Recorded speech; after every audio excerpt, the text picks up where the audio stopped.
Bahwasanya gender bukanlah sesuatu yang terjadi secara alami, melainkan sebuah konstruksi sosial yang dibentuk oleh masyarakat dan budaya. Masalah pribadi yang berkaitan dengan individu sebenarnya memiliki keterkaitan secara langsung dengan politik global dan juga ekonomi internasional. Mereka memperhatikan peran perempuan sebagai pekerja migran, aktivis perdamaian, dan seorang ibu yang membesarkan anak.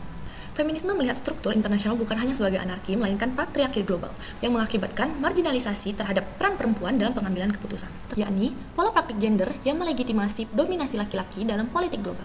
Sebuah pola dalam sistem ekonomi internasional di mana perempuan sering ditempatkan secara sistematis pada sektor informal dan domestik. Yakni konsep bahwa penindasan tidak hanya terjadi karena faktor gender tunggal, yakni upaya untuk menggeser fokus dari yang tadi hanya kedaulatan negara menjadi ke fokus individu. Yakni argumen bahwa pengetahuan yang paling komprehensif lahir dari mereka-mereka yang pada dasarnya terpinggirkan. Oke, sekarang kita masuk ke pembahasan tokoh-tokoh dalam feminisme.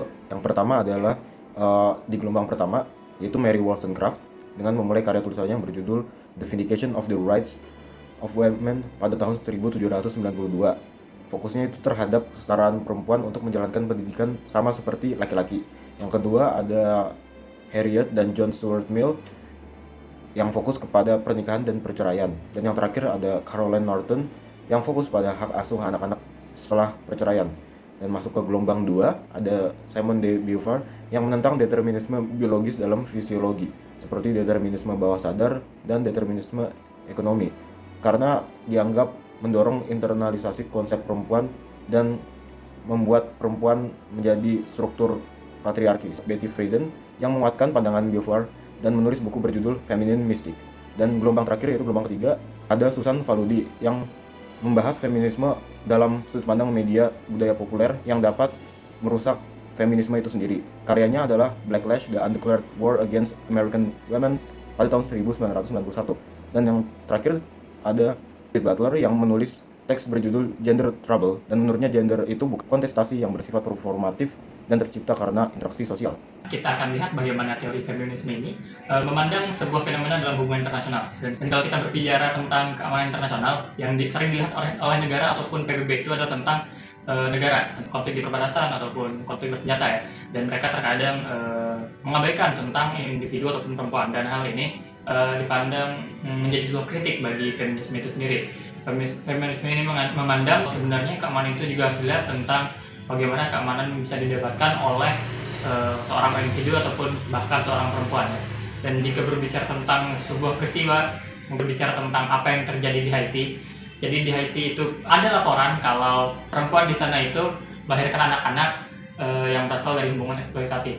Tidak hanya di Haiti, hal ini juga terjadi di Republik Afrika Tengah, yang dikatakan kalau ada pasukan UN Peacekeeping yang melakukan transaksi begitu, yang menukar makanan dengan layanan transseksual. Hal ini bisa terjadi karena 3 hal. Yang pertama adanya ketimpangan kekuasaan, yang kedua karena adanya hypermaskulinitas, dan juga adanya impunitas hukum bagi para pelaku.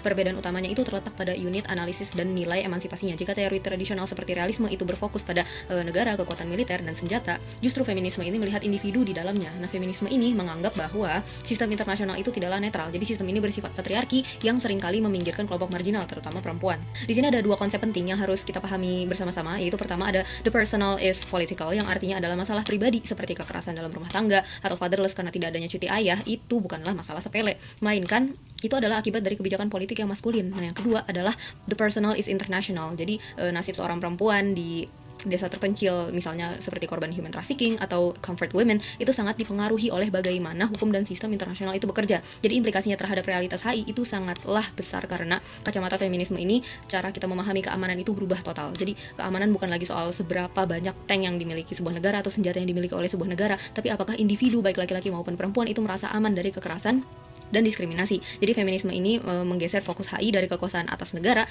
menjadi pemberdayaan bagi manusia atau keamanan bagi manusia. Jadi melalui teori ini kita sadar bahwa struktur global itu yang selama ini kita anggap normal itu ternyata menyimpan ketimpangan gender yang sangat mendalam. Feminisme dalam HI itu membongkar bias patriarki global yang menegaskan aspek personal adalah politik dan meredefinisi keamanan dari negara sentris menjadi lebih manusia sentris atau human centric untuk melindungi individu dari kekerasan dan ketimpangan gender. Nah, dengan fokusnya kepada aktor marginal, feminisme itu membuat HI itu lebih inklusif dan manusiawi juga dengan memperjuangkan perdamaian itu melalui keadilan dan kesetaraan gender global.